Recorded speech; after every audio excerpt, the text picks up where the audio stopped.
Fire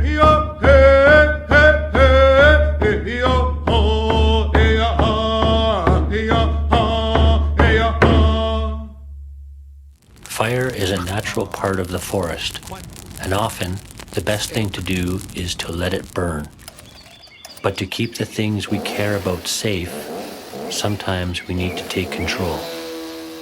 We fire smart around our homes to protect them, but that's not enough to protect our natural resources and heritage.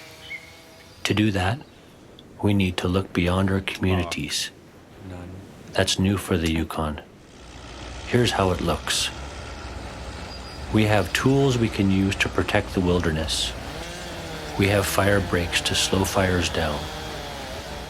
We use prescribed burns to replicate the forest's natural cycles, and public education to help our communities understand the risks and the need for action. These tools help us restore a natural balance, one that has been ignored for too long.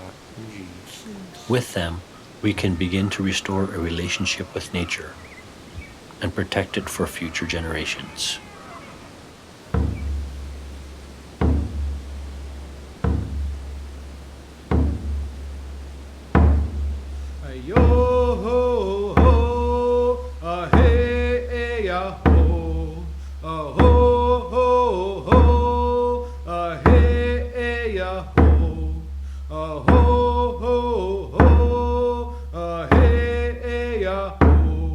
Oh